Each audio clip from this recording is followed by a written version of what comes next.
Baik, Bapak Ibu sekalian, kita akan lanjutkan mata kuliah Biologi Sistematika 1 untuk program Magister di STT Injili Indonesia, Jakarta ya. Nah, kita masuk di nama-nama Allah.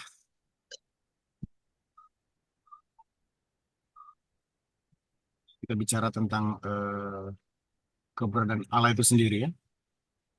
Allah itu roh, dia bukan makhluk. Allah tidak dibatasi ruang, waktu, ataupun gerak ya.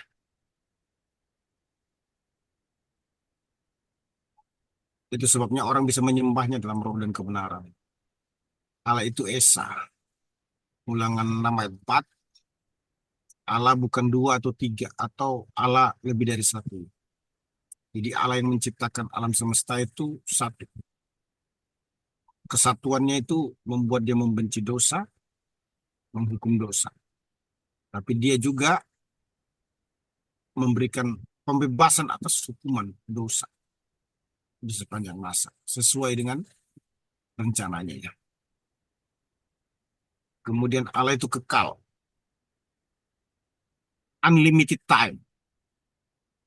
Kekekalan Allah itu membuat dia tidak bergantung kepada apapun, sebab dia ada sebelum segala sesuatu ada, dan ketika ada tidak ada dia tetap ada.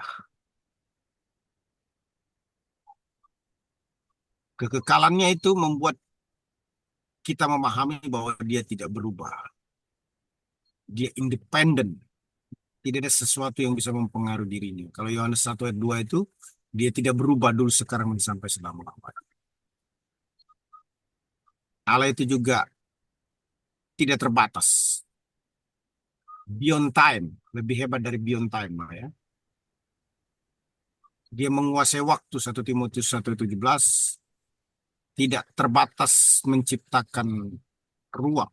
Dia maha hadir, omnipresence.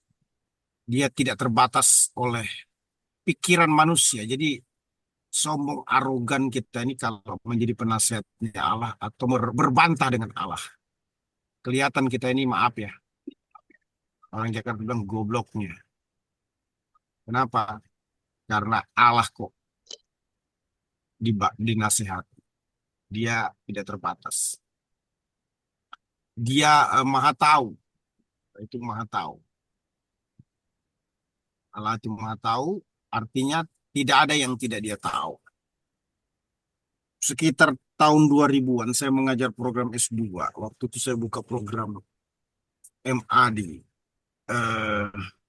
Bogor. Sorry, ada mahasiswa S2 dari eh,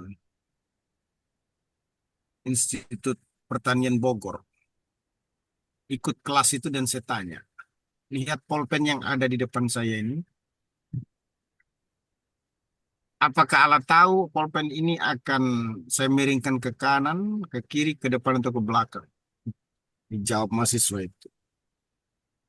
Sekali lagi saya tidak bermaksud merendahkan institusinya, tapi saya menghormati pernyataannya. Dia bilang tidak tahu, Pak.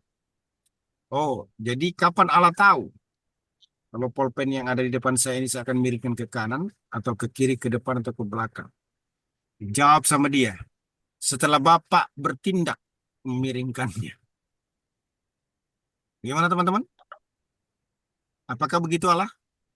Saya kira tidak ya. Ya, Kemahatauan Allah itu menembus peristiwa-peristiwa yang belum kita ketahui, belum kita pahami. Bahasa simpelnya, ending dari satu peristiwa atau kejadian itu dia sudah tahu. Jadi kemahatauan Allah bukan disebabkan rumus sebab akibat, tapi sebelum sesuatu terjadi, hingga ujung dari peristiwa itu, dia sudah tahu. Ya, pribadi Allah. Allah itu punya pikiran. Dia dijelaskan menciptakan dengan pikiran, merencanakan dengan pikirannya, menyelidiki dengan pikirannya, mengetahui dengan pikirannya, memeriksa dengan pikirannya. Sebabnya manusia dikatakan segambar dan serupa karena manusia juga punya pikiran. Allah itu memiliki perasaan. Ia punya benci kepada orang fasik. Ia menyesal terhadap manusia yang melakukan kejahatan. Artinya ini apa ya? Allah menyesal itu bukan berarti Allah sakit hati, bukan. Sesak napas. Sedih, Pak. Penggambarannya Sedih. seperti itu. Bagaimana sesak napas itu?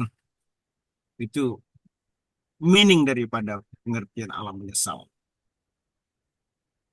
Ah, bisa murka, bisa mengasihi. Yohanes 3:16 ya. Kemudian dia memiliki kehendak. Kehendak untuk apa? Kehendak untuk menolak, kehendak untuk memilih. Kemudian Allah itu dipandang sebagai pribadi karena dia disebut dengan kata gantimu engkau dia ya. Dia bisa didustai bukan berarti dibodohin. Bukan.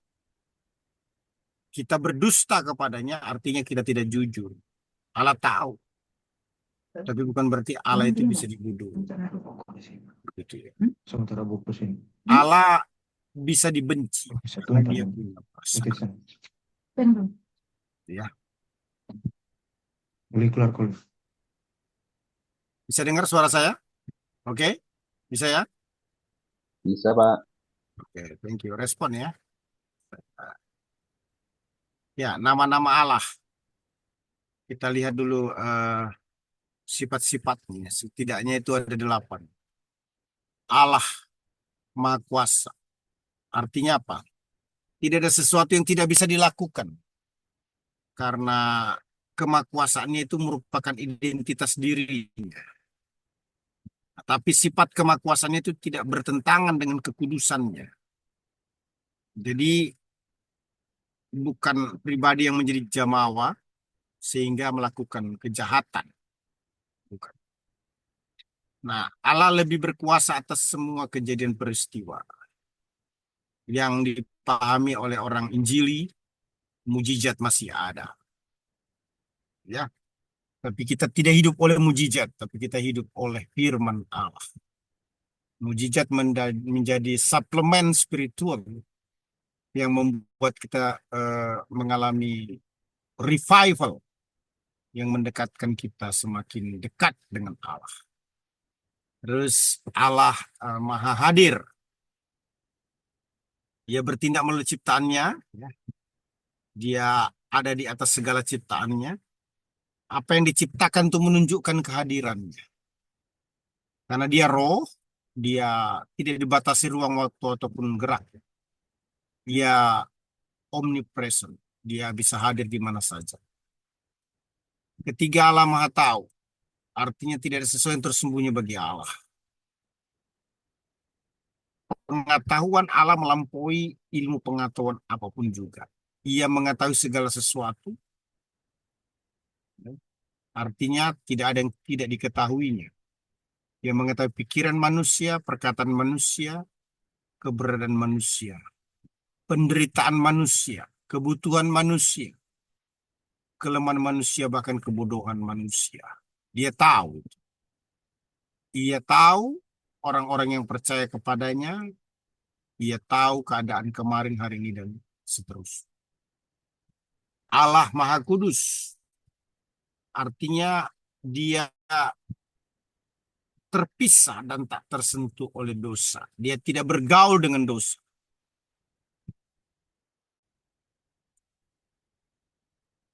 Kemudian Allah Maha Benar. Kebenaran Allah bukan 99% tapi 100%. Benar dalam tindakannya, benar dalam janjinya, benar dalam firman-Nya, dan tidak ada kesalahan sedikit pun di dalam diri Allah. Keenam, Allah Maha Adil. Keadilannya tidak perlu dipertanyakan, ia tidak pernah memandang muka atau membeda-bedakan orang. Ia membalas perbuatan manusia sesuai dengan perbuatan orang itu. Ia menghakimi dengan adil, bahkan memberi pahala bagi anak-anaknya. Tapi dia menghukum dosa. Allah Makasih. Ya, Kasih Allah yang menjadikan Yesus datang ke dalam dunia. Tapi siapa yang menolaknya mendapatkan hukuman, siapa yang menerimanya mendapatkan hidup yang kekal. Kasih Allah membuat orang itu bisa mengalami sukacita. Allah Maha Setia. Kesetiaan Allah tidak perlu diragukan. Kesetiaan Allah terlihat dalam penghapusan akan dosa 1 Yohanes 1:9. Kesetiaan Allah 1 Korintus 10:13 membuat kita menang atas setiap pencobaan. Kesetiaan Allah terlihat dia menjawab doa kita senantiasa.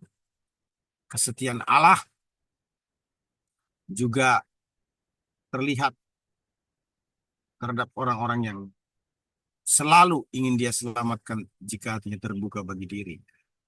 Bahkan melindungi umatnya dari segala yang tidak baik. Itu bicara tentang kesetiaan Allah. Ya, silakan Bapak Ibu yang mau berikan komentar sebelum kita masuk di bibliologi. Ada?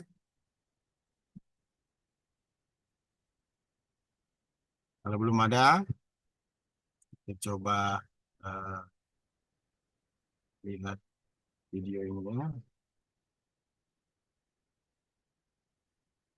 Sebentar. Share screen.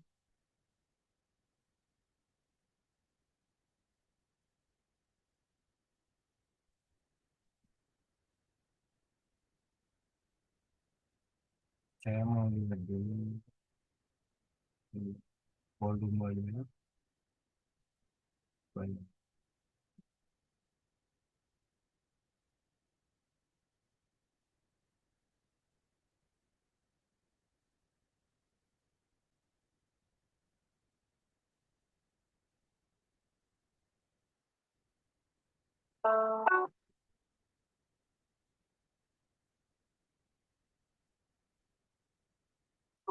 Kembali dalam kesempatan. Bisa dengar suaranya? Bisa, Pak. Bisa? Bisa. Tidak, Pak. Kita akan belajar firman Tuhan. Saya percaya kebaikan, kemurahan, kasih sayang Tuhan selalu menyertai. Nggak bisa? Suara nggak dengar? Halo? Tidak Bisa, terdengar, Pak. Di Ya, Bali Pak. nggak tahu yang lain. Ada, Pak. Ada Kita ya? terdengar Pak ya. Oke. Benar. Bersama dengan saya Pendeta Dr. Hans DTA dalam program Reministry, kita akan ada dalam satu subjek atau pokok utama Tempat saya tidak terkait terdengar, dengan Pak. Izin. teologi proper atau teologi tentang Allah. Teologi proper merupakan teologi yang berfokus untuk mempelajari tentang Allah. Charles Ryrie menyatakan, bukankah lebih mengagumkan memiliki pengetahuan yang luar biasa tentang Dia yang mendiami sorga daripada memiliki pengetahuan tentang makhluk yang mendiami planet? Bukankah lebih mengagumkan mengorbitkan manusia ke sorga daripada mengorbitkan manusia ke bulan? Pernyataan tersebut memberikan penguatan kepada kita betapa pentingnya belajar tentang Allah atau belajar tentang teologi. Jadi pengetahuan tentang Allah itu adalah hal yang sangat utama atau menjadi prioritas dari segala pengetahuan. Saudara yang dikasih Tuhan, kita akan belajar teori-teori tentang Allah. Nah, beberapa teori tentang Allah ini perlu kita ketahui. Bukan bermaksud untuk menjadi Allah, tetapi setidaknya kita memahami ada pengertian-pengertian terkait dengan Allah yang perlu kita lihat secara baik, sehingga kita bisa memposisikan diri pada pemahaman yang tepat. Pertama itu disebut dengan agnostisisme. Agnostisisme ini adalah paham yang mempertahankan pendirian bahwa manusia itu kekurangan informasi, kekurangan kemampuan yang rasional untuk mempertimbangkan tentang realitas terakhir. Dengan kata lain bahwa paham agnostisisme ini menyangkal Allah itu bisa dikenal, Allah itu tidak bisa dimengerti. Itu agnostisisme. Yang kedua, ateisme. Nah, ateisme ini adalah paham yang menyangkal kenyataan adanya Allah, atau paham yang tidak memiliki konsep ketuhanan. Yang ada hanya konsep samar-samar tentang sesuatu yang berada di luar materi yang ditujukan dengan ritual-ritual keagamaan. Itu terkait dengan ateisme. Yang ketiga itu adalah deisme. Deisme ini adalah paham yang menyatakan bahwa dunia ini adalah mekanisme yang bisa mengatur dirinya sendiri. Dan Allah meninggalkannya segera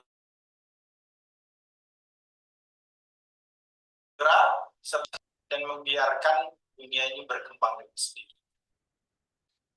Tuhan atau Allah itu absen, katanya. Sejak sahabat pertama, Tuhan betul pencipta, tetapi bukan pemelihara. Itu paham deisme. Jadi Tuhan pencipta dan membiarkan ciptaannya. Tuhan tidak menjaga, Tuhan tidak memelihara. Yang keempat itu adalah eksperientalisme atau eksperientalisme. Nah, eksperientalisme ini adalah paham yang menyatakan bahwa kebenaran itu harus dicoba dengan sistem dan suatu rencana agar dapat diterima. Sebagai contoh nih katanya ya, apakah pengalaman keagamaan itu dapat dipertanggungjawabkan kebenarannya? Ada satu pengalaman yang menjadi penekanan daripada teori eksperientalisme. Kemudian yang kelima disebut monoteisme. Monoteisme ini adalah paham yang menganut bahwa hanya ada satu Allah. Tidak ada Allah yang lain. Dan monoteisme ini terlihat dalam ajaran agama Kristen, Islam maupun Yahudi. Yang keenam itu disebut panteisme. Nah, panteisme ini adalah paham yang menganut bahwa segala sesuatu Allah. Jadi apa saja itu bisa jadi Allah. Yang ketujuh adalah panenteisme. Panenteisme ini adalah paham yang menganut bahwa Allah itu bisa menyerang dalam segala sesuatu. Jadi bersembunyi di dalam segala sesuatu. Apa saja, menyerap di apa saja. Kemudian yang ke-8 adalah politeisme. Politeisme ini adalah paham yang menganut banyak Allah. Jadi Allah itu tidak esa. Yang ke-9 adalah pragmatisme. Pragmatisme ini adalah paham yang menyatakan bahwa nilai suatu ajaran itu terletak pada penerapannya untuk kepentingan manusia. Misalnya, apakah manfaat kalau Allah itu ada? Apakah Injil itu memberikan arti kepada kehidupan? Jadi pragmatisme itu lebih kepada hal-hal yang implemented, sesuatu yang diterapkan, yang dikaitkan dengan kepentingan manusia. Kemudian yang ke-10 rasionalisme. Rasionalisme adalah paham yang menyatakan bahwa segala sesuatu yang tidak dapat diterima dengan akal tidak masuk rasio, dibentukkan suatu kebenaran.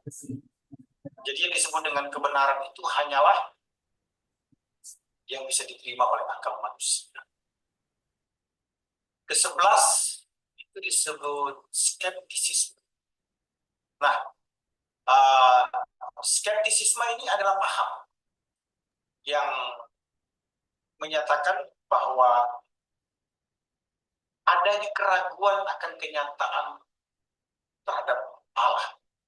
Artinya tidak percaya, skeptik terhadap keberadaan Allah. Khususnya ketika Allah menyatakan diri.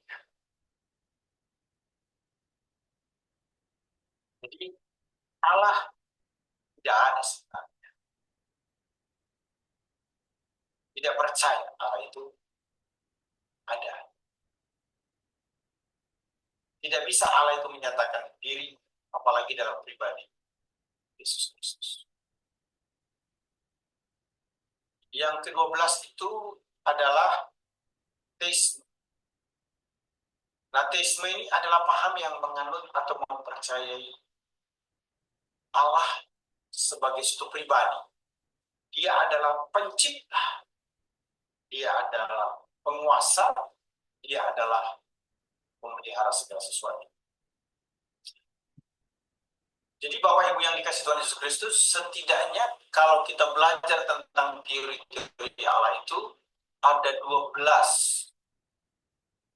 hal yang perlu kita perhatikan. Pertama disebut agnostisisme. Kemudian yang kedua disebut ateisme. Kemudian yang ketiga disebut deisme. Kemudian yang keempat disebut experientialism atau experientialisme. Yang kelima disebut monoteisme. Yang keenam disebut panteisme. Yang ketujuh disebut panenteisme. Yang kedelapan disebut politeisme. Yang ke-9 disebut pragmatisme. Yang ke-10 disebut rasionalisme. Yang ke-11 disebut skeptisisme. Yang ke-12 disebut deisme. Setelah kita memahami teori-teori tentang Allah, maka selanjutnya perlu juga kita memahami yang namanya argumentasi ilmiah adanya Allah. Jadi Allah itu bukan hanya sesuatu yang kita terima karena orang tua kita berbicara tentang Allah, guru kita berbicara tentang Allah, atau orang-orang yang ada di sekitar kita itu berbicara tentang Allah. Allah ada. Nah, perlu argumentasi yang kuat, sesuatu yang ilmiah, sesuatu yang bisa diterima dengan akal manusia, bisa dipahami, sehingga kita bisa sepakat dan setuju bahwa betul Allah itu ada. Keyakinan akan keberadaan Allah ini bukan merupakan perasaan semata-mata, bukan sesuatu yang menjadi pemikiran yang tidak berdasar. Sehingga seseorang harus terpaksa berkata, oh Allah ada. Tidak seperti itu. Tapi justru argumentasi ilmiah adanya Allah ini membuat seseorang itu yakin, memberikan penguatan di dalam dirinya bahwa betul Allah itu nyata, bahwa betul Allah itu ada. Nah, setidaknya ada 4 argumentasi yang memberikan penguatan atau peneguhan akan adanya Allah. Pertama itu disebut kosmologikal. Kosmologikal ini ingin menjelaskan tentang hubungan sebab akibat di mana alam semesta yang disebut kosmos itu adalah suatu akibat yang membuktikan adanya suatu sebab yang sempurna, dan penyebab yang paling sempurna itu adalah Allah itu sendiri. Sebagaimana dijelaskan dalam Mazmur 19. Artinya bahwa kosmos alam semesta itu tidak jadi dengan sendirinya. Ada yang menciptakan, ada yang mengadakan, dan yang tidak ada menjadi ada. Dalam bahasa Yunani disebut bara. Satu penciptaan yang terjadi secara ex nihilo. Penciptaan yang Allah kerjakan betul-betul dari tidak ada sama sekali. Dengan kekuatan, kekuasaan, kedaulatannya, dia menciptakan alam semesta dengan segala isi. Argumentasi yang kedua terkait dengan adanya Allah ini disebut teologikal. Argumentasi teologikal ini ingin menyatakan adanya suatu tujuan akhir yang jelas yang bisa disimpulkan dari pengamatan terhadap alam semesta yang membuktikan adanya rencana Allah di balik alam semesta ini. Bahwa secara teologikal alam semesta itu diciptakan untuk maksud tertentu, untuk maksud yang mulia, untuk maksud yang baik, untuk maksud melakukan kehendak atau rencana Allah. Itu jelas di dalam Roma 11 ayat 18 sampai 20. Kemudian argumentasi ketiga akan adanya Allah itu disebut antropologikal. Antropologikal ini kalau kita perhatikan dalam Kisah Rasul 17 ayat 20 menjelaskan tentang adanya sifat moral, adanya insting keagamaan, adanya suara hati, adanya emosi alamnya manusia yang menuntut pencipta yang bermoral dan berakhlak. Jadi manusia ada, dia sadar dirinya adalah ciptaan,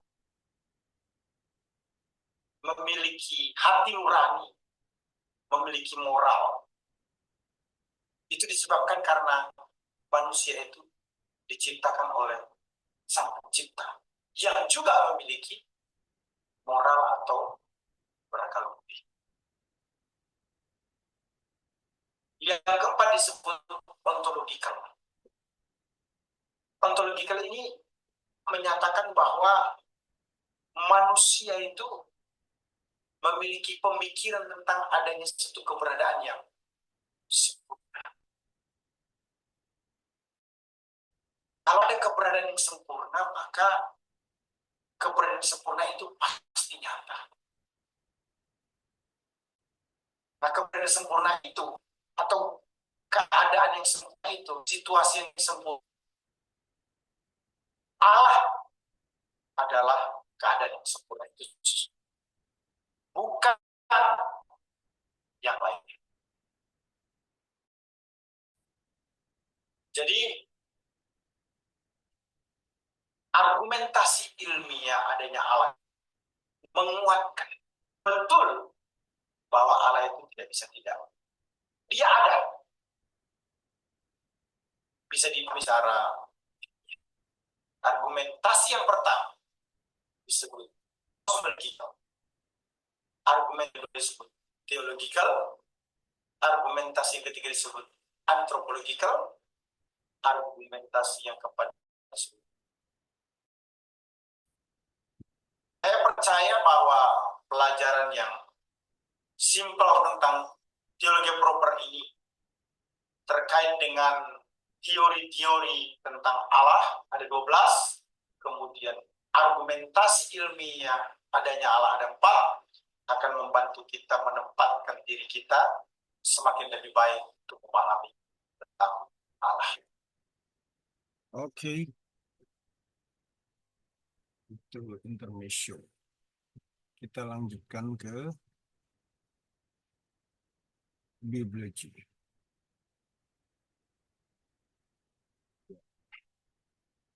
Bibliologi bicara tentang Alkitab ya, dan hal-hal yang terkait atau yang berkorelasi. Memang kita kan tinggal di negeri ini ya, jadi bahasa Melayu itu kental sekali. Alkitab itu sebenarnya berasal dari bahasa Arab ya. Al itu artinya kumpulan, kitab itu artinya buku-buku. Lebih dikenal itu kitabun. Kitabun itu kitab atau buku-buku ya.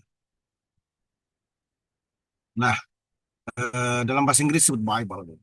Yunani Biblia, ada PL 39 PB 27 ya. Bahasa yang dipergunakan kalau untuk PL itu adalah Aramaik dan Hebrew, sementara Yunani itu Koine. Jadi Alkitab itu bukan merupakan hasil dikte. Seperti yang nggak tahu apakah ada yang seusia saya di Zoom ini. Waktu masih SD, kita sering menulis apa yang dibacakan oleh guru kita. Maklum waktu itu fotokopi mahal dan proses belajar mengajar tidak semudah yang sekarang ini. Ya, Alkitab bukan hasil dikte, melainkan berkenaan dengan bagaimana Allah memakai manusia sebagai alat dalam kuasa kendali kontrol Roh Kudus untuk menghasilkan wahyu. 2 Petrus 1:21 berkata, tidak pernah orang itu berbicara atas nama Tuhan kalau bukan karena dorongan Allah. Dorongan roh. Jadi Alkitab adalah firman Allah. Alkitab bukan sebagai firman Allah, tapi Alkitab adalah firman Allah. Bible is the word of God. Bukan Bible as the word of God. Different. Alkitab dapat dibaca semua orang. Kata-katanya it's very simple, mudah dimengerti. Oke, ada kritik-kritik yang tajam terhadap Alkitab, tapi sampai hari ini belum ada satu fakta yang membuktikan kesalahan Alkitab dalam naskah asli dan maksudnya. Pengilhaman Alkitab itu memposisikan Bible memiliki sifat yang luar biasa yang disebut dengan inerrancy dan infallible. Artinya tidak gagal. Nah, infallible, inerrancy merupakan istilah yang populer diterjemahkan sebagai ketidakkeliruan. Alkitab tidak bersalah dan tidak pernah gagal. Why? Bible is not just information. Itu saya sangat menolak bahwa Alkitab itu hanya merupakan informasi. Tapi Alkitab itu diilhami oleh Roh Kudus yang menjadi ciri khas dari Bible itu. Apapun upaya manusia untuk menghapuskan kebenaran ini tidak akan berhasil. Karena Alkitab berkata langit dan bumi akan lenyap. Tapi firman Allah kekal selama-lamanya. Jadi ketidakkeliruan ataupun juga ketidaksalahan itu menyebabkan Alkitab menjadi utuh. Alkitab firman Allah yang memiliki bawaan ilahi, yang memiliki otoritas atas kehidupan manusia. Nah, otoritas Alkitab ini tidak ada yang menjadi basic atau foundation untuk lead, untuk memimpin, mencapai purpose yang Tuhan inginkan dalam kehidupan kita masing-masingnya. Alkitab tidak akan pernah salah, dan tentu orang yang memegangnya tidak akan salah. Tidak ada tempat di mana Allah menyatakan dirinya sejelas yang dikatakan oleh Alkitab. Jadi kalau kita mau tentang Allah, baca Alkitab banyak-banyak. 1 kali, 2 kali, 3 kali, dan terus-menerus secara kontinu. Kita bicara sekarang tentang penyataan atau revelation. What is the meaning revelation? Revelation mengungkapkan kepada seseorang atau pihak siapa saja yang sebelumnya tidak tahu menjadi tahu. Revelation atau pewahyuan itu merupakan apa? Inisiatif, tindakan Allah untuk memperkenalkan dirinya. Kenapa? Karena manusia itu limited, terbatas. Manusia tidak bisa bertemu, mencari, dan menemukan Allah kecuali Allah datang untuk mencari dan menemukan manusia. Semua usaha manusia untuk mengenal Allah fail. Itu sebabnya Allah perlu datang untuk memperkenalkan dirinya. Nah, siapapun yang belum menerima Yesus Kristus akan bisa mengenal Allah sebenarnya melalui apa yang disebut penyataan umum. Yang akan menuntunnya untuk mengalami penyataan khusus, yaitu Yesus Kristus itu sendiri. Nah, ada banyak metode alat-alat yang menjadi sarana bagi penyataan. Maksud saya ada 2, yaitu penyataan umum dan penyataan khusus. Penyataan umum itu sendiri bicara tentang sesuatu yang di luar Bible dan Jesus Christ, alam semesta, berbicara tentang keberadaan Allah. Jadi Allah memperkenalkan dirinya dengan alam semesta dengan segala isi. Adakah di antara kita yang bisa membuat lautan? Enggak ada ya. Membuat gunung? Ada. Jadi sudahlah ya. Artinya kita meyakini alam semesta itu merupakan tindakan Allah untuk menyatakan diri. Yang kedua, pengadaan. Dia yang mengadakan segala sesuatu. Dari yang tidak ada menjadi ada. Yang ketiga, preservation. Dia pemelihara atas segala yang diciptakan, menolak konsep teisme. Yang keempat itu moral. Jadi saya memegang konsep bahwa sekalipun manusia jatuh dalam dosa yang disebut dengan total depravity, itu tidak bermakna bahwa gambar Allah itu dicabut hilang, terbakar, lenyap habis 100%, tidak.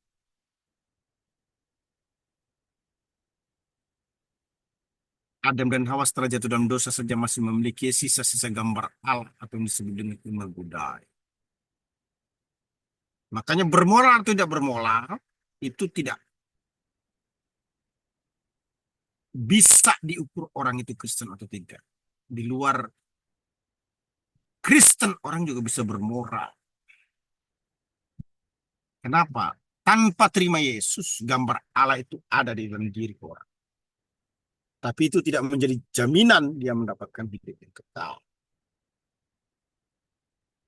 Kemudian yang kedua adalah wahyu khusus. Wahyu khusus itu tindakan Allah untuk menyatakan diri secara khusus, yaitu melalui Yesus itu sendiri dan Bible. Nah, biasanya apa? Undi, Urim dan Tumim, mimpi, penglihatan, teofani, malaikat, nabi-nabi, peristiwa-peristiwa Yesus Kristus dan Alkitab. Undi itu apa toh? Di masa lampau itu kalau kita perhatikan Kisah Rasul 1 ayat 21 sampai dengan 26, bahkan Amsal 16 ayat 33 itu bicara tentang bagaimana Allah menyatakan dirinya dalam pikirannya melalui undi. Urim dan Tumim itu tutup dada yang ada pada imam besar, bentuknya seperti persegi 4 dari bahan yang indah, dilipat 2 dan terbuka ya. Itu seperti bertatahkan kantong, bertatahkan 12 batu yang berukuran, yang berukirkan nama-nama, 12 suku. Jadi bisa dikatakan apa, Urim dan Tumim itu 2 permata yang ditaruh dalam kantong yang dipakai untuk undi juga ya, sebenarnya, untuk menetapkan kehendak Allah. Terus selanjutnya mimpi. Bukan mimpi di siang bolong ya, tapi Allah terkadang memakai mimpi untuk menyatakan kehendaknya, memperkenalkan dirinya. Saya dalam pelayanan di Jawa Tengah melayani jemaat yang sebelumnya bukan orang percaya. Dalam kondisi tidur, dia bertemu Tuhan. Simpel saja. Dia melihat cahaya yang begitu besar menembus rumahnya. Dan seorang dengan cahaya yang putih datang kepadanya. Kemudian dia berbicara kepada orang lain datang membawa gambar yang sama persis dengan apa yang dia lihat. Dia menjadi percaya Yesus. Tapi itu kedaulatan Allah ya. Jadi baik orang yang percaya maupun orang tidak percaya bisa mengalami mimpi yang diberikan oleh Tuhan. Mimpi bukan pengalaman yang biasa, karena ada mimpi-mimpi yang dipakai khusus oleh Allah untuk menyatakan kebenarannya, tapi tidak perlu menjadi pemimpi-pemimpi yang tidak jelas. Kalaupun Tuhan mau menyatakan sesuatu, tidak selalu dalam mimpi. Jadi jangan jadikan mimpi adalah kesempatan atau cara terbaik untuk mendapatkan pimpinan anugerah dan berkat Allah. Nanti tidur terus kita, tidak belajar dan tidak kerja, apalagi bayar. Penglihatan. Penglihatan itu lebih kepada apa yang didengar, kalau pewahyuan itu lebih kepada apa yang dilihat. Sama dengan mimpi ya. Teofani, penampakan diri Allah dalam perjanjian lama yang disebut dengan YHWH itu ya. Sebelum Sark Egeneto become place, muncullah malaikat Tuhan atau Yahweh untuk menyampaikan pesan kepada manusia. Contohnya itu dalam Kejadian 16 ayat 7-14 ya. Terus malaikat, Allah memakai malaikat untuk mau pesan-pesan kepada manusia. Lukas 2 ayat 1-11, Wahyu 1 ayat 1. Oke, nabi-nabi dan PL membawa pesan Allah seperti nabi-nabi dan PB, berbicara penuh wibawa, mengkomunikasikan firman. Kemudian peristiwa-peristiwa sejarah pembebasan bangsa Israel dan Mesir itu merupakan satu tindakan keadilan Allah ya. Inkarnasi Yesus Kristus merupakan pernyataan atau pernyataan khusus. Jadi jelas. Kemudian Yesus Kristus itu sendiri dalam Yohanes 1 ayat 1 yang menjadi salah satu bahan diskusi kita juga nantinya, menjadi saluran penyataan Allah yang sempurna yang tidak perlu diperdebatkan lagi ya.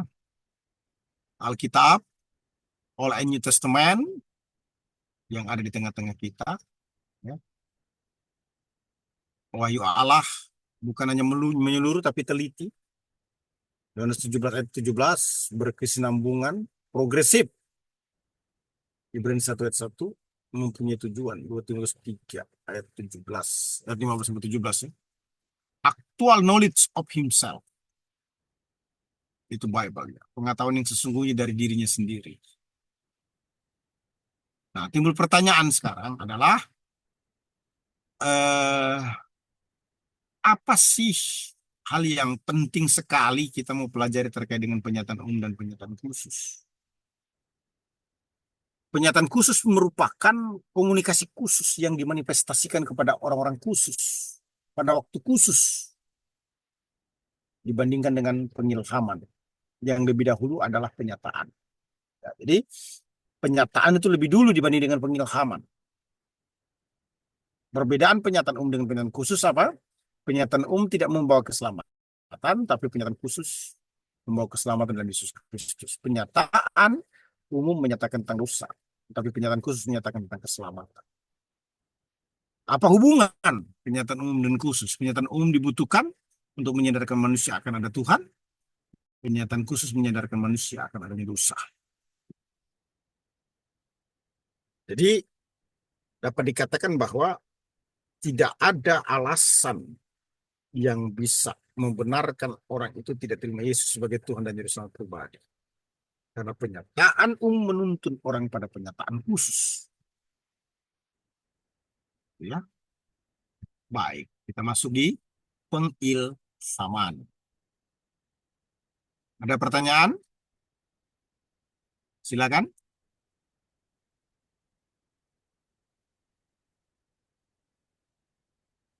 Ada pertanyaan teman-teman?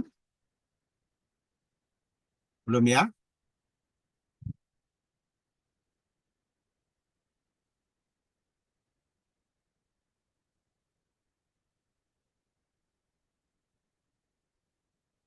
Iya. Beberapa hal penting terkait dengan pengilhaman. Pertama, kita perlu ketahui what is the meaning revelation. Jadi, revelation itu tindakan Allah untuk mengawasi sedemikian rupa penulis-penulis menulis firman Allah. Apakah menggunakan pengalamannya, menyusunnya tanpa salah. Kenapa sebagai kontrol Roh Kudus? Jadi Alkitab itu bukan tidak melibatkan potensi manusia, tapi ada dalam kontrol kendali Roh Kudus sehingga tidak pernah salah. Jadi ketika kita bicara tentang inspiration, maka ada tindakan pengawasan, artinya ada peluang hubungan antara Allah dengan para penulis dengan bahan-bahan yang begitu beragam, tapi tetap dikontrol, diinspirasi. Nah, pengawasan ini kadang-kala ada yang langsung, ada juga yang tidak langsung. Tapi di dalam pengawasan itu menunjukkan adanya ketelitian yang menyanggupan manusia waktu diilhami oleh Roh Allah bisa menulis dengan baik dan benar. Yang kedua, menyusun terkait dengan pengilhaman. Jadi bukan hanya pengawasan tapi menyusun. Jadi para penulis Bible itu bukan penulis steno yang pasif. Catat, CBSA, catat banyak sampai habis. Didikte bukan. Tapi ada tindakan wisdom dari Tuhan untuk menyusun, mengarang sedemikian rupa. Jadi ini penting. Dalam kata pengilhaman ada pengawasan, yang kedua penyusunan, yang ketiga tulisan asli. Ada hal yang terkait dengan tulisan asli atau langsung disalin. Bisa saja begitu ya. Baik. Bertanya, Pak. Ya, silakan. Ya, saya secara pribadi sangat setuju dengan apa yang barusan Bapak sampaikan, khususnya tentang pengilhaman Roh Kudus dan hikmat yang dari Roh Kudus kepada para rasul pada saat penulisan Alkitab. Nah, yang menarik kalau ada orang bertanya, dan saya mohon ada pendapat dari Bapak tentang hal tersebut. Pertanyaannya begini, Pak. Eh, Tadi Bapak sampaikan bahwa penulisan tadi kan bukan sesuatu yang didikte. Benar ya, Pak? Betul. Tapi ada hikmat. Bagaimana kita menjelaskan bahwa di dalam hikmat ini tidak ada sifatnya inspirasi manusia, atau apa saya katakan ya, Pak? Inspirasi Roh Kudus itu begitu akurat. Hikmat itu begitu akurat. Karena kalau tidak, maka pasti akan ada ide manusia yang tercampur. Ibaratnya kalau emas, Pak, jadi nggak 24 karat ini, Pak. Nah, bagaimana kita menjelaskan pengawasan, hikmat, dan pengilhaman Roh Kudus itu tidak tercampur dengan kreativitas atau ide manusia sehingga benar-benar akurat 100%. Terima kasih, Pak. Ya, jadi begini. Pribadi yang menginspiration itu adalah Holy Spirit. Holy Spirit is not talking about power. Holy Spirit is God. Jadi Holy Spirit itu bukan power saja, tapi lebih daripada itu dia adalah Allah.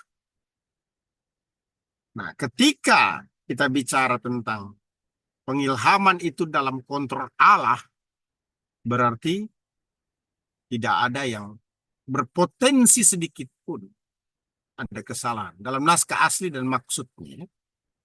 Yang kedua, itu bicara before write Bible, ya, sebelum Alkitab ditulis. After yang disebut dengan istilah close book, Alkitab ditutup, tidak ada lagi kanonik. Sejak kanonik sampai hari ini, New and Old Testament, tidak ada satupun yang konfrontatif, berseberangan. Dalam kemurahan Tuhan, ya 20 lebih tahun saya berada di bangku kuliah karena latar belakang saya bukan orang percaya. Bukan ingin bermaksud menambah gelar di depan dan di belakang nama. Tetapi supaya saya bisa paham dengan baik dan mengajar dengan benar. Karena saya dicintai dan mencintai Tuhan. Saya belum ketemu. Ada data di dalam Bible yang patut diragukan kebenarannya. Atau bertentangan dengan yang lain.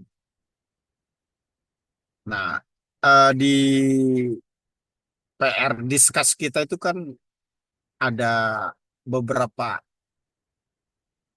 bahan yang saya sampaikan untuk didiskusikan ketidaksesuaian. Walaupun itu datanya dari Bible.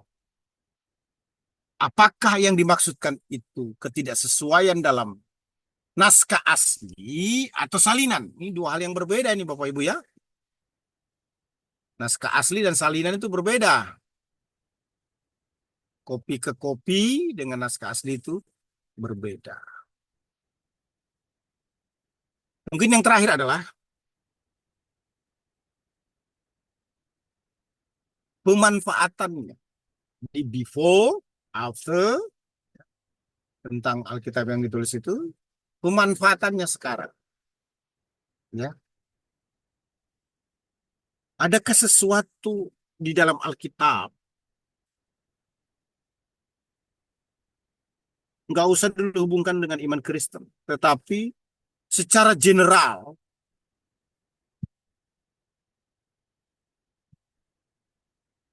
nilai daripada value daripada Bible itu lebih rendah dibanding dengan sejumlah aturan, sejumlah moral, sejumlah etik yang dibangun di atas bangsa dan negara dimanapun. Semua ada kelemahan, termasuk hak asasi. Western, US ataupun juga Europe. Contoh sederhananya adalah LGBT. Diperbolehkan karena itu human right. Tapi faktanya itu kontroversi. Dan tidak dianut oleh negara yang sangat maju ini, yang liberal ini. Hanya segelintir orang. Apa artinya? Berarti function, benefit dari firman itu melebihi kehebatan hak asasi manusia. Gitu ya. Nah itu yang bisa saya sampaikan ya. Satu lagi boleh Pak, satu lagi Silakan, saja Pak Pak. bisa tanya Pak? Boleh Ya, Pak? silakan. Ya. Ya, silakan. Setelah penulisan, itu seperti kita tahu sebenarnya ada proses kanonisasi ya Pak ya. Nah, Nah, ketika proses kanonisasi ini, apakah karena kita tahu misalnya ada beberapa kitab seperti kitab Thomas, Henokh, itu tidak masuk dalam kriterianya. Ketika penentuan mana yang punya otoritas, yang menjadi otoritas firman Allah di kanon, apakah penentuan ini semata-mata kesepakatan gereja pada masa itu, atau juga benar-benar ilham Roh Kudus, atau ilham Roh Kudus di dalam kesepakatan? Karena sehingga ada bagaimana mereka menentukan ada kitab yang punya otoritas yang sekarang kita miliki dan ada yang tidak. Terima kasih Pak. Baik, langsung saja ya. Nanti ada bagian kanon ya. Jadi begini, validasi itu tidak mempengaruhi kanonik. Bapak-bapak gereja hanya meneguh sifatnya. Tapi ada rumusan-rumusan yang general saja ya, yang general saja. PL dan PB itu tidak ada yang bertentangan satu dengan yang lain. Itu dulu. Nah, kenapa ada yang tidak di kanon, di Trunomika atau yang disebut dengan Pislipi Grappa? Jangan ngomong dulu soal proses pengkanon, karena ini kan panjang kan. Saya lebih melihat kohesi dan komprehensifnya dulu lah. Silakan saja baca 1-2 Makabe, Yudit, Doa Manase dan sebagainya. Itu ketika mau ditempelkan, digabungkan dengan Old and New Testament, terganggu Deuteronomika itu. Terganggu dalam artian apa? Kok aneh sendiri konsep-konsep pengajaran. Boleh mengizinkan membawa sesajen kepada orang mati. Dan lain sebagainya. Itu bisa dicek. Saya kira begitu ya. Nanti kita masuk di kanon ya Pak. Terima kasih Pak Henry. Ya silakan tadi. Bisa bertanya, Pak? Oh, Boleh bertanya, silakan. Satu lagi ya boleh ya Mas Agung ya. Ya silakan. Oke, terima kasih Bapak. Saya mau tanya tentang ilham Roh Kudus yang ada dalam Kisah Para Rasul 15 ayat 28, Bapak. Ah, Dikatakan di situ sebab adalah keputusan Roh Kudus dan keputusan kami. Nah, ini bagaimana kita bisa menjelaskan kepada umat tentang hasil keputusan Roh Kudus. Ini kalau kita bicara tentang hasil keputusan Roh Kudus, biasanya orang pasti akan berkata, ini bagaimana caranya kok Roh Kudus bisa ikut campur dalam keputusan. Nah, itu bagaimana kita menjelaskan hal itu, Bapak? Terima kasih. begini, Alkitab waktu itu kan belum di kanon. Maka muncullah teks itu. Apakah Paulus berbicara dalam otoritasnya mengalami kepercayaan untuk revelation? Bisa saja. Dan secara bersama-sama meneguhkan pernyataan itu. Jadi, saya menyepakati Old and New Testament tidak perlu lagi diperdebatkan, diwahyukan oleh Allah. Ya, walaupun ada pertanyaan-pertanyaan yang muncul, itu kan akan mengalami pengembangan ya. Nah, justru errornya yang saya mau sampaikan kepada kita semua hari ini sebagai orang yang belajar teologi di Injili tapi melayani di komunitas Injili dan karismatik, saya menolak ada potensi Roh Kudus berbicara secara verbal di masa kini kepada seseorang.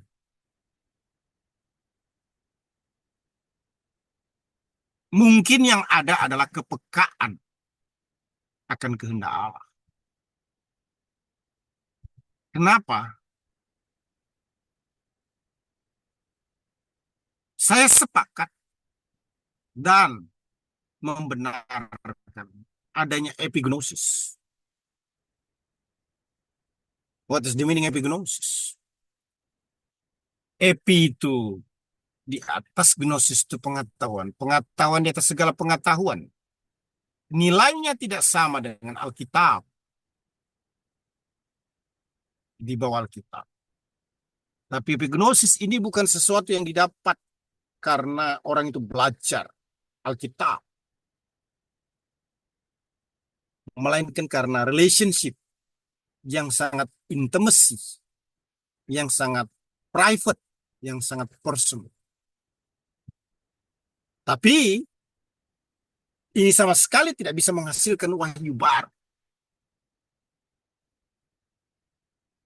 Apakah Pak Hanas masih mempercayai yang namanya penglihatan? Ya. Dalam artian, seseorang bisa saja dalam kondisi menutup mata, bahkan membuka mata, melihat sesuatu seperti sedang menonton sebagai petunjuk khusus, atau ada dalam struggle, atau ada dalam satu rencana Allah untuk mengalami gelombang-gelombang tertentu.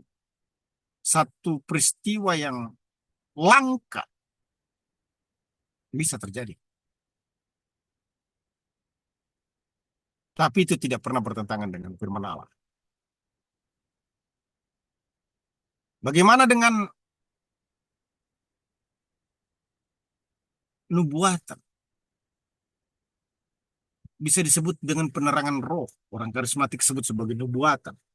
Nubuatan menghasilkan wahyu baru 100% salah.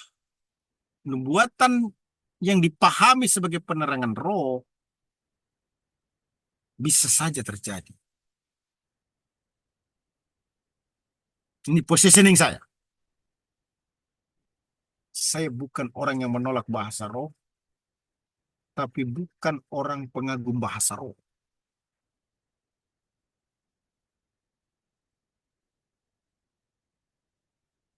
Orang bisa berbahasa roh sangat berguna bila ditafsirkan.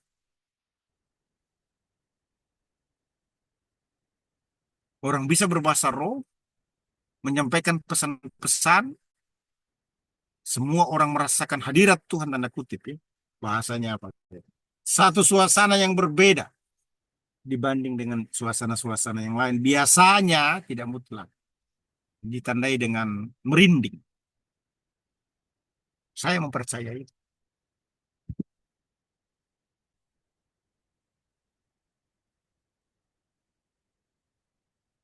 Itu yang disebut dengan apa? Epignosis. Tapi epignosis ini satu peristiwa yang langka. Yang tidak semua orang bisa mengalami. Tapi saya tidak mengatakan itu sama dengan special grace. Setara dengan orang itu diselamatkan dengan Yesus. Tidak ada. Tidak ada yang lebih hebat daripada keselamatan. Kalaupun ada epignosis, disyukuri. Tapi kalaupun tidak mengalami, kematian Yesus sudah cukup. Dan Alkitab adalah guide and the best yang memimpin langkah hidup. Ya, silakan direspon.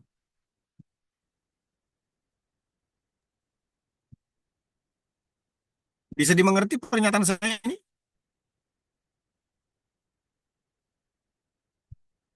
Pak, boleh saya bertanya? Halo? Halo, Bisa, Pak. halo. Oke. Boleh tanya lagi Pak satu? Silakan, silakan, silakan. Oke Pak, ini tentang yang tadi penghelaman itu. Yang pertama tadi kan mengawasi, kedua kan eh, menyusun, dan yang ketiga tadi tidak keliru itu kan. Saya teringat dengan satu ayat dalam Kolose 4 ayat 16 itu kan Paulus mengingatkan mereka supaya mereka baca surat di Kolose, habis mereka baca surat juga di Laodikia. Sekarang surat Laodikia itu kan nggak ada. Apakah itu termasuk dalam pengawasan ilham roh atau gimana gitu Pak? Menurut Bapak? Tidak ada tulisan di dalam Alkitab Old and New Testament yang tidak diilhamkan oleh Holy Spirit.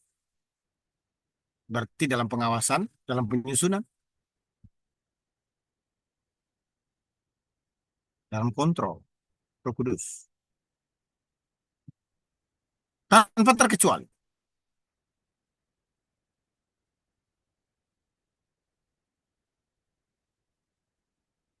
Begitu. Secara garis besarnya ya. Oke, thank you. Yang lain? Pak, boleh saya bertanya sedikit, Pak? Ya, silakan, silakan Pak Rudi. Iya. Iya, saya memang basic saya lahir baru Injili, tapi sekarang memang saya melayani di gereja karismatik. Oke, good. Nah, yang jadi beban saya itu adalah saya pribadi mengerti gitu loh. Kalau misalnya seperti kalau di karismatik itu banyak para hamba Tuhan yang selalu memakai mau menyampaikan sesuatu selalu memakai kata ini pesan dari Roh Kudus. Ini saya dapat dari Roh Kudus. Nah, yang jadi beban saya adalah bagaimana cara kita menyikapi atau bagaimana cara kita menjelaskan khususnya kepada jemaatnya. Dan saya melayani di komunitas sel, di kelompok sel. Dan memang kalau di gereja-gereja karismatik khususnya yang besar-besar itu kan penggembalaan lebih ininya diletakkannya di kelompok sel gitu loh Pak. Tapi yang jadi problem adalah apa yang dikatakan oleh gembala sidang atau gembala besar itu kebanyakan memakai tambahan ini pesan dari Roh Kudus, ini kata dari Roh Kudus. Nah, kami yang di bawah ini apalagi kalau saya pribadi saya memang lahir dari Injil, jadi punya pemahaman yang bahwa ini kurang pas gitu. Tapi bagaimana cara menjelaskannya yang lebih lebih tepat sehingga tidak kalau seperti yang sekarang banyak ini kan karismatik menyalahkan Injili, Injili menyalahkan karismatik, sama-sama saling mengklaim bahwa masing-masing denominasi benar, denominasi lain sesat gitu loh dalam bahasanya gitu. Nah ini yang jadi pergumulan saya gitu loh Pak. Nah itu saya mohon pencerahan dari Bapak Pak. Ya, yang pertama di mana kaki dipijak, di situ bumi harus dijunjung. Kira-kira begitulah ya. Atau terbalik. Iya, iya. Nah, jadi konsepnya kalau Bapak ada di gereja karismatik berarti tidak boleh berkonfrontatif dengan sinode itu. Itu yang pertama. Kalau tidak setuju keluar. Kalau setuju ada di dalam. Kan? Terus yang kedua, saya senang sekali sekolah di STI ini karena banyak pencerahan yang boleh saya alami dan saya bahagia lulus, bangga sekali lulus dari STI Jogja. Karena teologi saya itu ditata dengan rapi dan saya menjadi orang yang sangat radikal, artinya positif, orang yang strengthen foundation. Itu fondasinya menjadi kuat, menguatkan fondasi itu karena konsep-konsep teologi itu jelas, very clear. Nah, orang seperti Bapak ini sangat baik sekali, Pak. Pak Rudi. Jadi, bahasa-bahasa yang ada di gerakan karismatik itu nggak bisa dirubah, Pak. Karena itu menjadi pakem atau ciri. Bapak nanti jadi trouble kalau berusaha. Misalnya apa? Tuhan berbicara kepada saya. Itu tidak boleh dipahami dalam konsep berpikir non karismatik. Kalau non karismatik berpikir gila lu. Memang siapa lu? Tuhan bicara sama lu. Tuhan tuh bicara lewat Alkitab tahu sesat lu. Nah, gitu. Tapi kita harus memahami bahwa ketika dia berkata Tuhan bicara kepada saya, maka harus dipahami sebagai apa? Itulah keyakinan iman yang timbul di dalam hatinya, yang diyakini sebagai kehendak Allah. Rumus Tuhan berbicara kepada saya dalam Alkitab tidak pernah salah loh Pak. PL itu Nabi berbicara salah, Nabi palsu. Gitu. Pendeta sekarang banyak salahnya tuh ngomong. Nggak terbukti. Susah membedakan antara emosi pribadi dengan kepekaan terhadap Roh Kudus. Nah, itu yang pertama. Jadi bahasa-bahasa karismatik ini, Pak, jangan dikonfront. kita menciptakan lawan. Kalau begitu apa? Ditengahi, dijembatani. Yang dimaksudkan dengan Tuhan berbicara kepada saya adalah, nah itu. Di gerakan karismatik setiap doa kan, Bapak Ibu silahkan ada pesan-pesan Tuhan. Betul nggak? Saya Pak. ini lahir dari gereja Betul. karismatik tua di negeri ini, Pak. Tapi saya menempatkan teologi dengan baik dan benar. Makanya orang yang belajar teologi Injil itu kembali ke gereja karismatik sangat bagus. Kenapa? Dia menepis tembok-tembok itu, Ya, jurang-jurang itu. yes. Dia menciptakan jembatan. Gitulah. Orang karismatik, jangan hakimi non karismatik kalau kamu tidak tahu teologi non karismatik. Orang non karismatik, jangan hakimi orang karismatik kalau kamu tidak tahu teologinya orang karismatik. Kamu sudah mempertontonkan kebodohan, kepician di tengah-tengah umat. Kasar kata-kata ini ya, tapi Anda pikirkan betul atau tidak. Setuju, Supaya Pak. saya bicara tentang Islam yang komprehensif dan kohesif, saya harus belajar tentang Islam 3 tahun di UIN Syarif Hidayatullah. Belajar tentang Islam, jangan belajar dari pendeta. Belajar dari alumni-alumni universitas-universitas Islam. Belajar kekristenan, jangan belajar dari alim ulama. Karena itu bukan ranahnya. Belajar dari mana? Orang-orang yang sekolah teologi dengan baik dan benar. Kalau begini kan ada pencerahan. Bagaimana kita bicara? Kandang orang, kita tidak pernah masuk di kandangnya. Dan tidak pernah hidup di dalam kandang itu.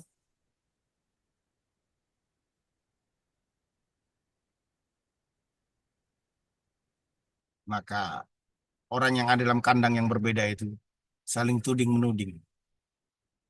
Kelihatan sekali kesalahan-kesalahan yang semakin merusak tatanan body of Christ. Tubuh Kristus ya. Ya biasa begitulah zaman sekarang high-tech ini kan. Satu kesalahannya dicari sampai ketemu. Hidup itu kalau mau dicari-cari salahnya tetap ada juga. Tapi fairnya harus juga ditunjukkan kebenarannya. Saya berprinsip dalam kepemimpinan. Nilai 10 dicari, kalau 7 sudah dapat, 3-nya belum, kenapa kamu tidak bisa melihat yang 7 itu?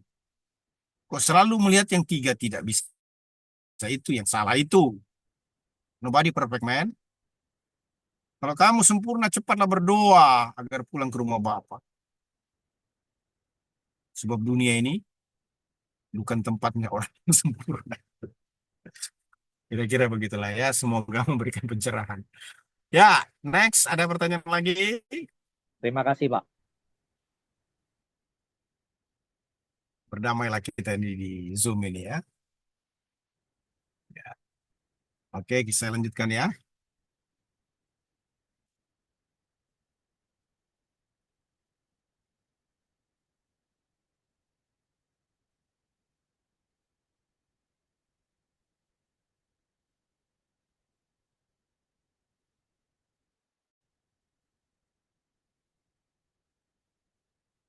Ya, kita sekarang melihat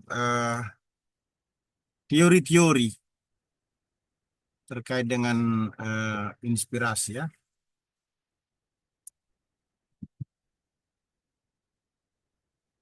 Pertama itu disebut natural. Penulisan Alkitab tidak ada faktor-faktor yang supranatural. Ya, penulisnya orang-orang jenius lah.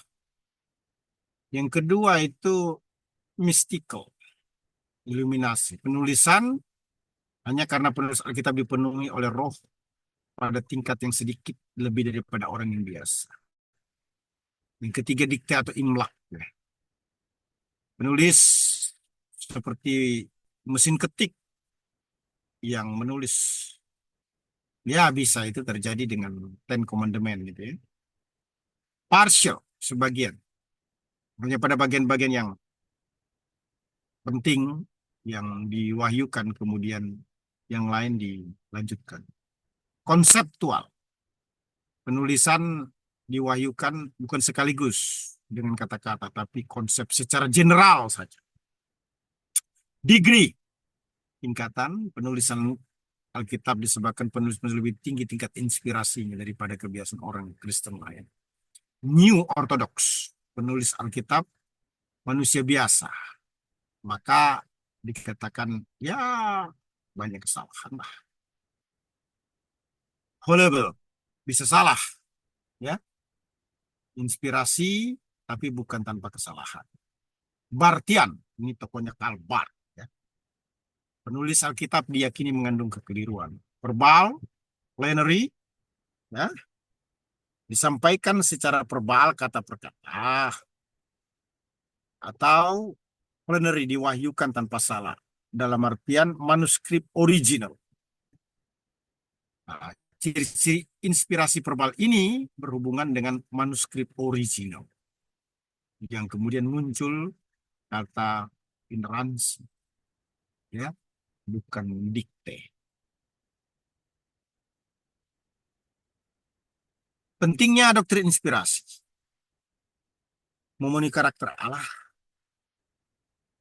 Artinya alam menjadi sumber daripada inspiration. Yang kedua, kesesuaian kesaksian Alkitab yang tidak bertentangan satu dengan yang lainnya. Itu bukti diinspirasikan oleh Allah. Yang ketiga, pikiran dan hukum konsep komunikasi. Terlihat ada komunikasi Allah dengan manusia di dalam inspirasi itu. Yang keempat, analogi hidup Kristen yang tanpa dosa. Iya. Inspiration itu dari teks Bible itu menjadikan orang bukan hanya mengalami yang namanya position sanctification. Paham mengerti secara posisi bukan menjadi keturunan orang berdosa Adam dan Hawa, tapi juga mengalami yang namanya progressive sanctification. Penyucian day to day. Ya, dari hari ke hari. Yang terakhir, inspiration itu melibatkan yang namanya faith, iman. Tidak mungkin Holy Spirit datang tinggal dia memenuhi mengendalikan seseorang tanpa beriman kepada Christ yang adalah Savior itu sendiri.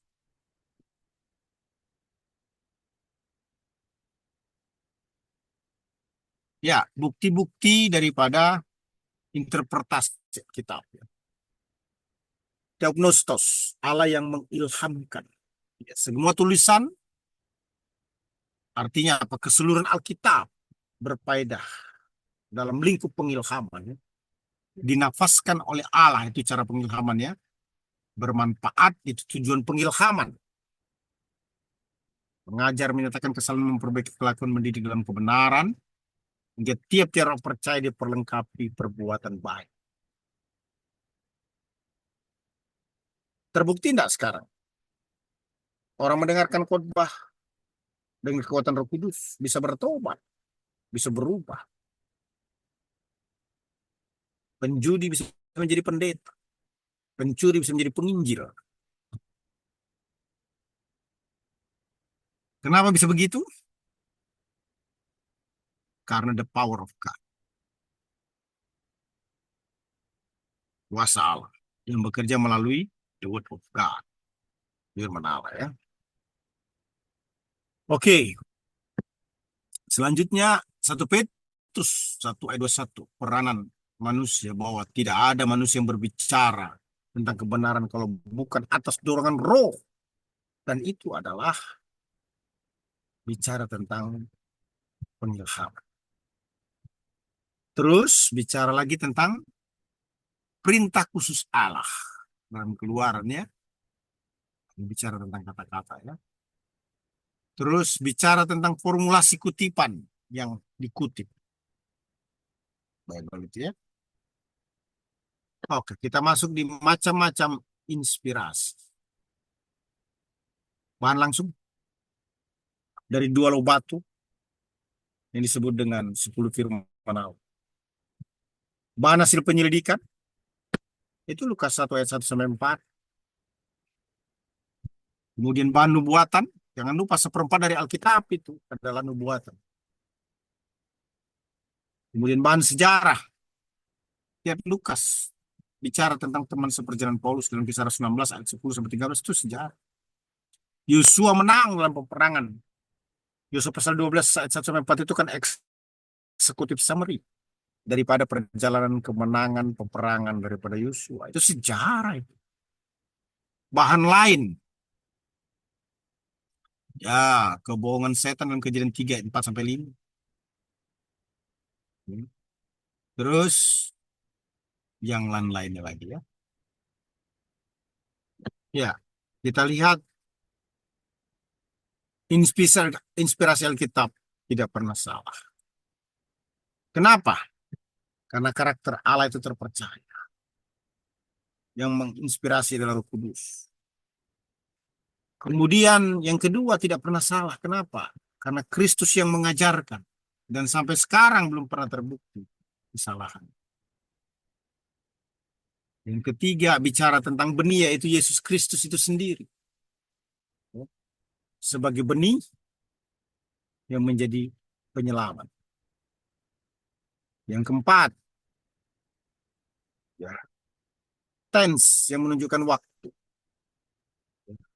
Dalam Matius 22 ayat 31 sampai 32 ya. Yang kelima, bicara tentang iman yang berhubungan dengan wahyu Allah. Ya, berhubungan dengan penerimaan ada yang namanya teori sumber, JEDP, Yahweh Elohim Deuteronomy Prism. Nah, ini teori ini tidak pernah dipakai oleh bapak-bapak gereja. Ya, dengan tidak bermaksud merendahkan. Teologia dibangun dengan sangat biblical di Jerman dan teologi hancur juga di Jerman.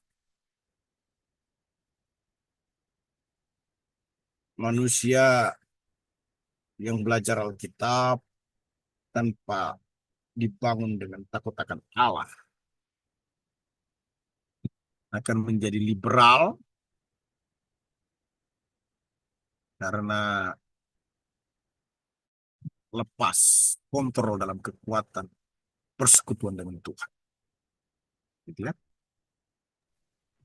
Nah, zaman bapak-bapak gereja, firman Allah berkata itu pernyataan apologetik sebenarnya yang menolak semua teori-teori yang bertolak kita. Karena meyakini Alkitab itu diilhamkan oleh Allah. Pengilhaman itu bicara juga tentang penjagaan Tuhan terhadap manusia sedemikian hebat sehingga tidak salah. Tentu tidak melibatkan manusia. Alkitab tidak turun dari langit, men. Lebih tidak masuk akal kalau Alkitab itu ditulis oleh hewan.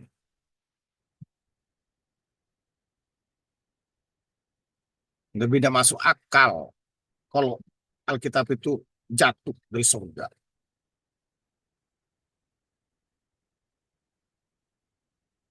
Satu ciri Allah di dalam diri kita adalah kita punya pikiran. Sebabnya kita diajak berpikir. Melibatkan potensi manusia. Pak, bisa bertanya, Pak? Ya, silakan. Ya, Pak, tadi saya perhatikan tentang inspirasi. Salah satunya itu adalah tentang gerakan neo-ortodoksi.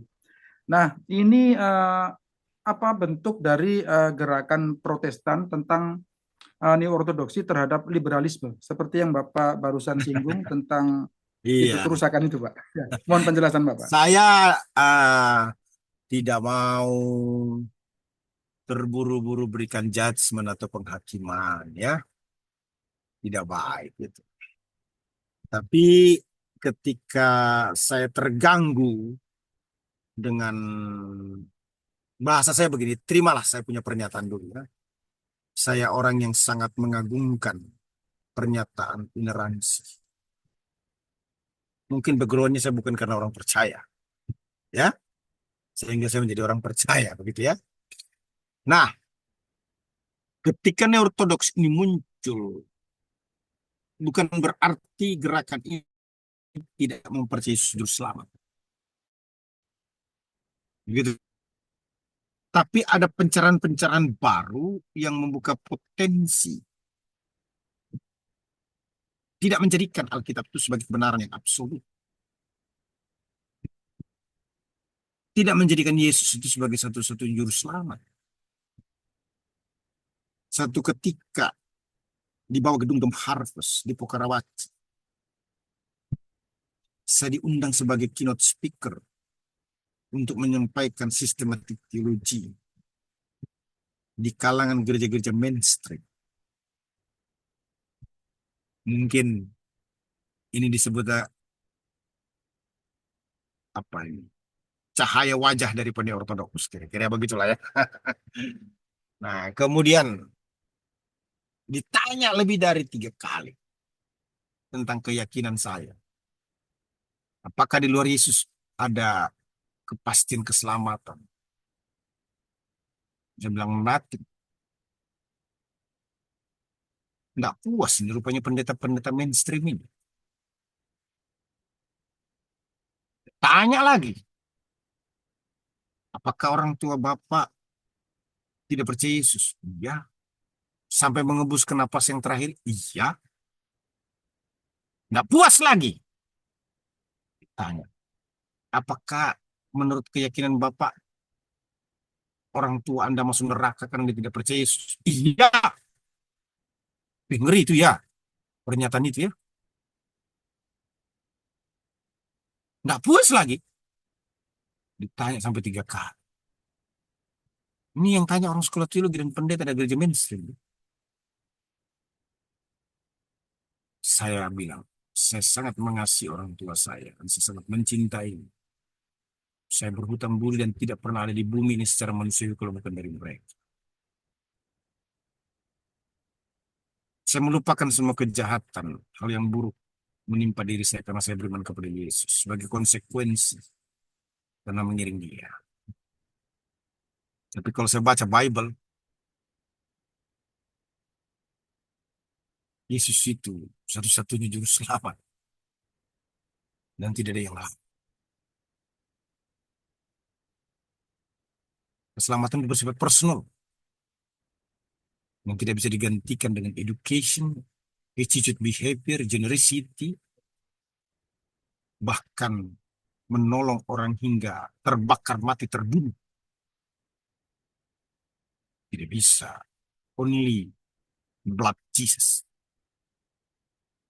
Dari Yesus yang tertumpah di atas kayu salib. Begitu maksud saya, Pak ya.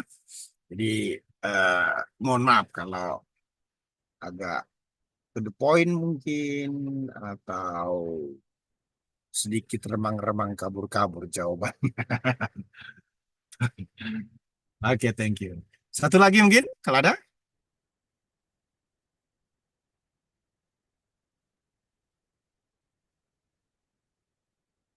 Nggak ada ya?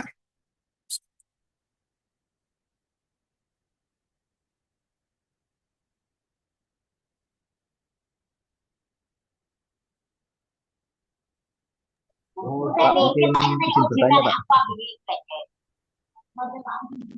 Izin bertanya, Pak. Enggak, Pak. Oh, silakan. Sorry. Silakan. Untuk berarti kan dalam penjelasan Bapak bahwa Alkitab tidak bersalah tanpa salah dan dalam pengawasannya diilhamkan oleh Roh Kudus. Jadi pertanyaan saya dalam penerjemahan Alkitab kadang kan ada kesalahan-kesalahan itu apakah juga di situ ada peran pengilhaman dari Roh Kudus, Pak? Oh, terjemahan sangat mungkin berpotensi salah.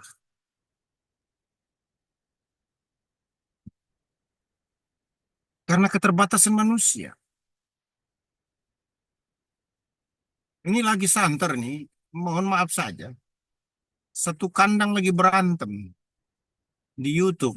Nggak usah disebutkan namanya ya. Tapi Bapak Ibu tahu itu kan. Satu kandang itu maksudnya apa? Lahir dari rahim yang sama. Alma mater yang sama. Ya, ya saya harus lihat dua angle. Angle pertama ini kemajuan di dalam dunia akademik. Ya kan? Dunia akademik itu kan bukan bicara you and me, bukan. Tapi bicara tentang pengetahuan dan data yang didapat. Nah, ini menarik ya. Biasa kita kalau sudah maaf nih belajar tidak hanya di perguruan tinggi teologi tapi juga di luar itu lebih wise melihat perbedaan-perbedaan itu. Ya. Tapi kalau sudah mulai nyerempet-nyerempet ke person, ya itu mungkin kurang tepat. Yang diserang, dihina, direndahkan itu bukan person. Yang dikritisi itu bukan person semestinya. Tapi apa? Tapi eh, konsep, pemahaman. Nah, teologi ini kan sudah masuk di ranah yang namanya knowledge. Ya. Karena masuk di ranah knowledge, mau disebut filsafat, whatever lah, maka ada kepatutan dong untuk dikritik. Tapi masih dalam etika yang wajar, yang baik ya. Janganlah tidak beretika. Nah enak kita itu ya. Jadi jangan tiru itu ya. Oke Saya Pak, juga makasih. sedih. Ya saya juga sedih tapi apa mau dibilang? Sudah begitu ya. Oke kita lanjutkan ya.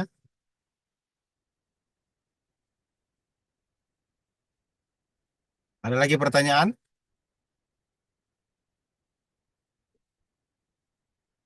Ada ya. Ya mungkin saya mau berikan video ini. Ya. Semoga ini bisa didengar dengan baik. Ngomong ya kalau suaranya enggak kedengaran ya. Ini merefresh kita lah ya.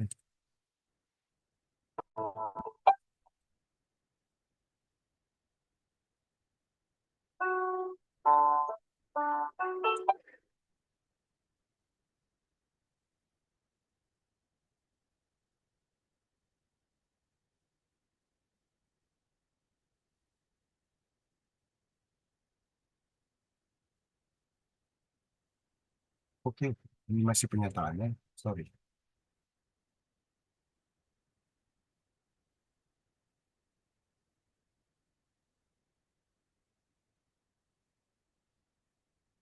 Sorry.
Shalom umat Allah yang diberkati Tuhan dimanapun kita berada, saya percaya kebaikan, kemurahan, dan kasih sayang Allah menyertai kita anak-anaknya.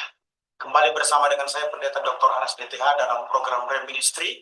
Kita akan merenungkan firman Allah yang sejuk yang membuat kita semakin bertumbuh, berakar, dan berbuah di dalam Kristus Yesus Tuhan kita. Di sesi kedua khotbah saya, sudah saya sampaikan bahwa Alkitab diilhamkan Allah dipastikan menjadi pedoman istimewa hidup orang percaya. Tekanan utamanya pada Alkitab adalah pedoman hidup yang bermanfaat untuk mengajar kehidupan. 2 Timotius 3 ayat 16. Alkitab diilhamkan Allah dipastikan menjadi pedoman istimewa hidup orang percaya. Ini merupakan sesi yang ketiga. tekanannya bahwa Alkitab pedoman hidup yang bermanfaat menyatakan kesalahan. Mari kita lihat 2 Timotius 3:16 berkata, segala tulisan yang diilhamkan Allah memang bermanfaat untuk mengajar, untuk menyatakan kesalahan, untuk memperbaiki kelakuan dan mendidik orang dalam kebenaran. Istilah kesalahan dalam 2 Timotius 3:16 dalam bahasa Yunani itu elekmon, dari akar kata elekos, yang artinya menegur atau menghukum. Suatu keyakinan batin berfokus pada Tuhan yang menegaskan dalam lahirnya.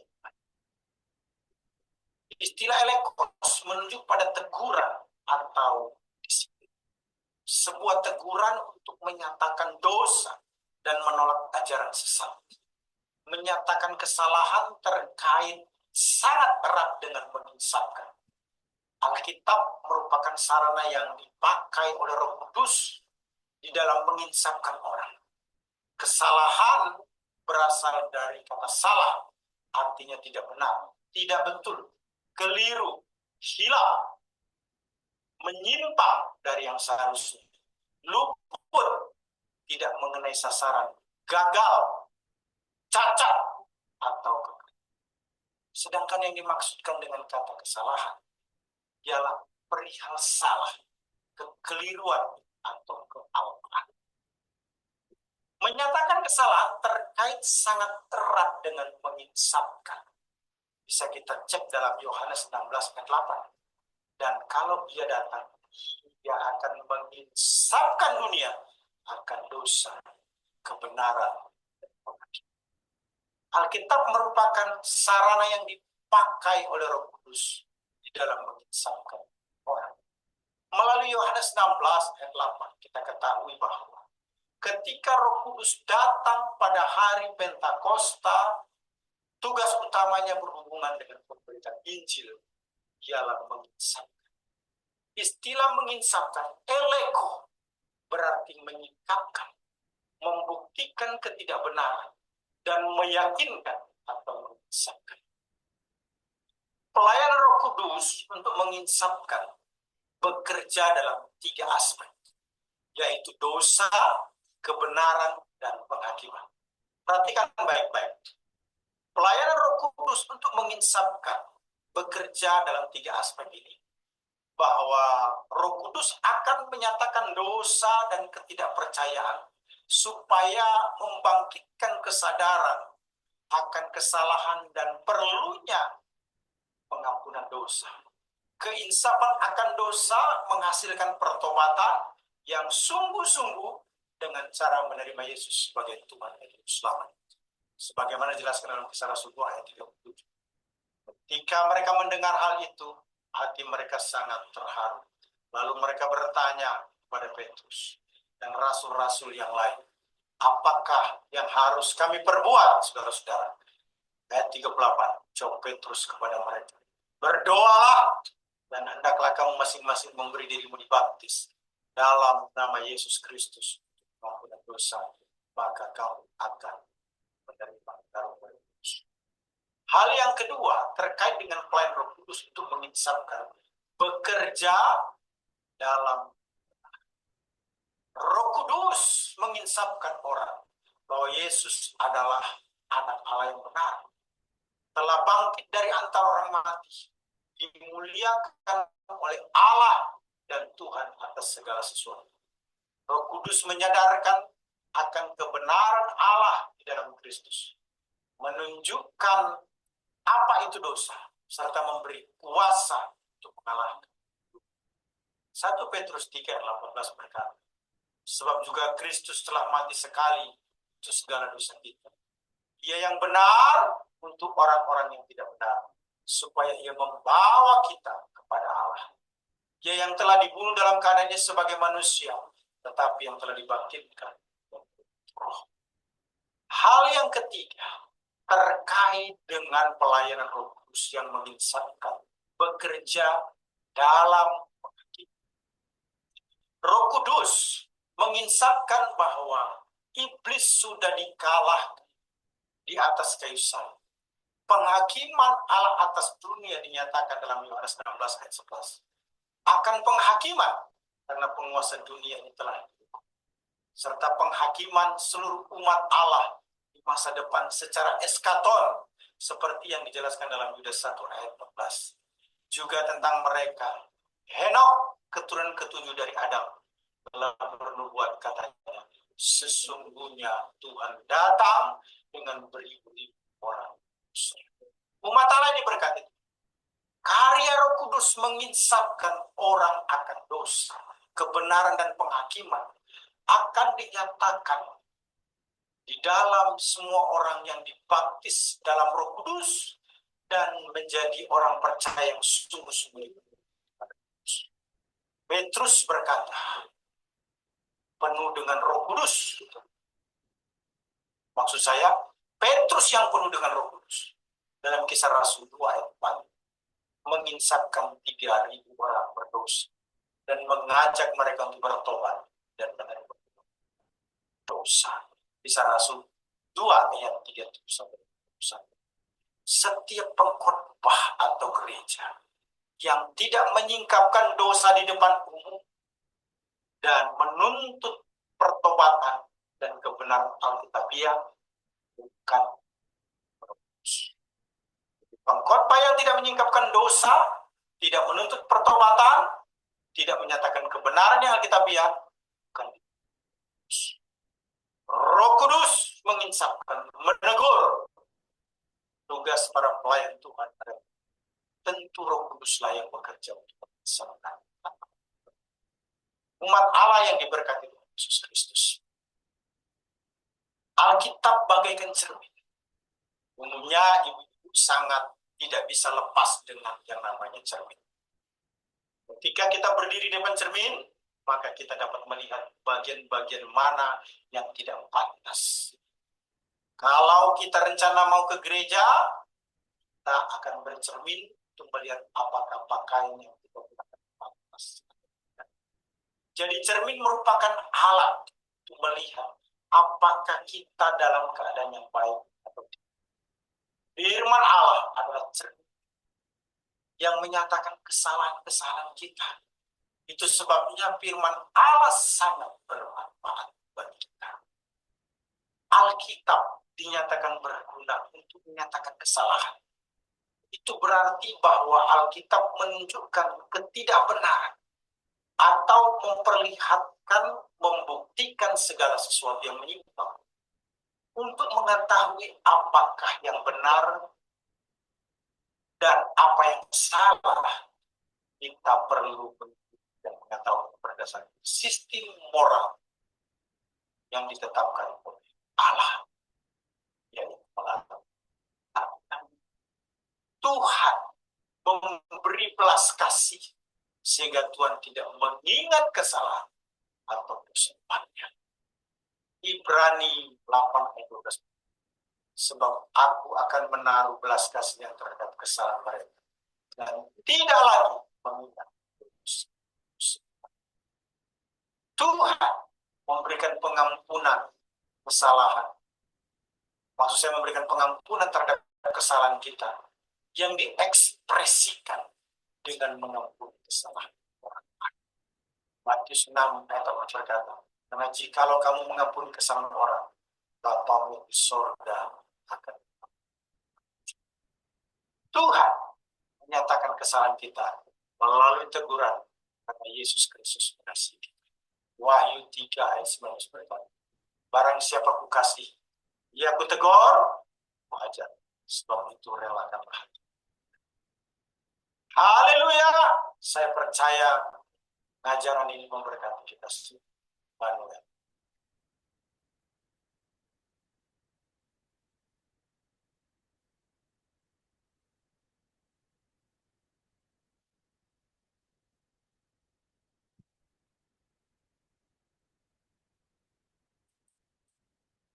Wahyu 3 ayat.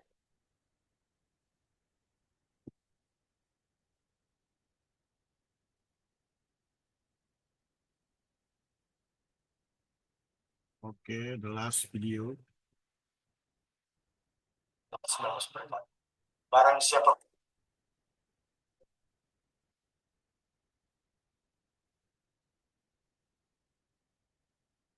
ya, yang terakhir ya, oke. Kasih itu lagi.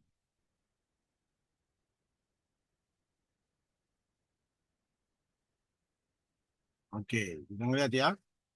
Sebelum kita masuk di materi,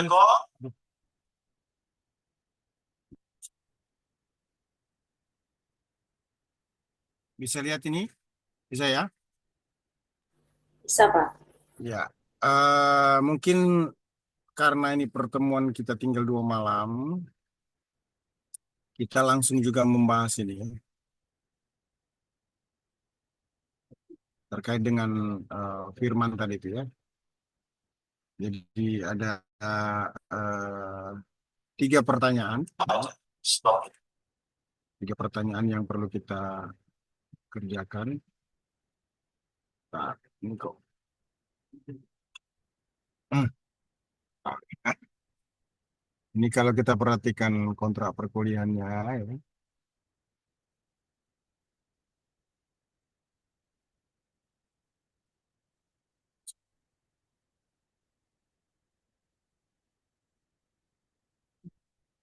Nah,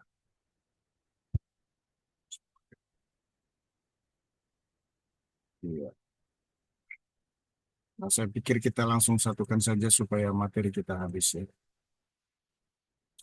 Jadi kita mau discuss eh, di break room,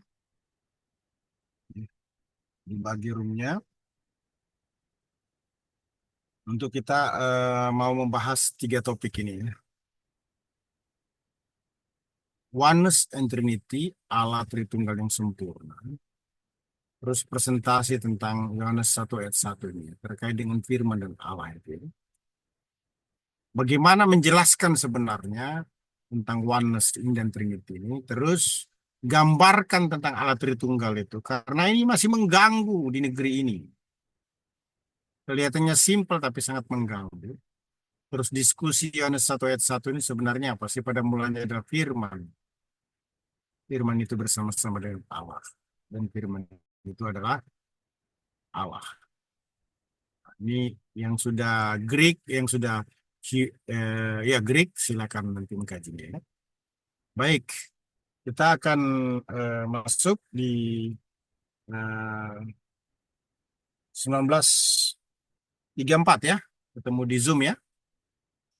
Bisa begitu, Pak Bapak Ibu, Ketua kelas, Oke, Pak. bisa ya. Jadi pause dulu Ya, untuk Pak. rekodnya ya. Oke, silakan di recordingnya di pause dulu ya. Oke, ya.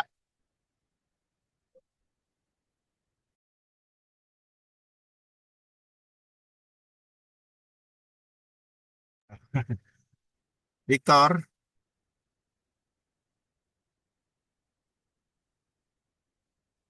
oke. Ya, silakan masuk ke ruang masing-masing ya. Dibagi langsung sama Pak Victor kan ruangnya kan? Ya, Pak.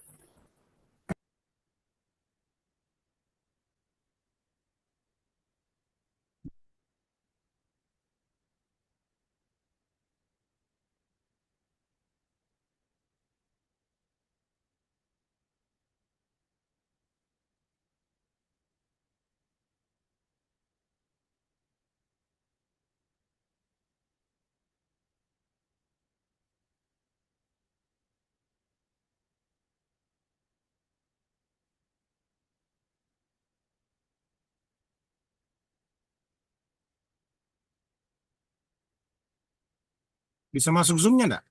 Ruangannya enggak? Sudah dibagi belum?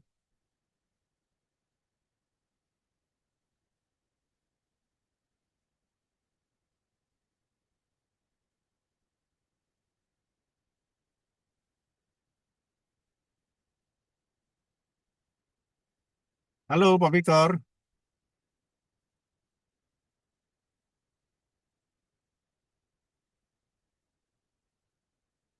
Oh, ini sudah masuk semua ya? Ya, silakan.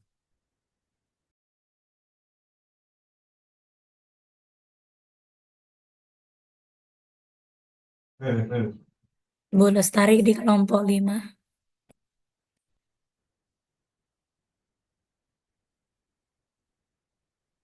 Bapak tahu kita kelompok 1.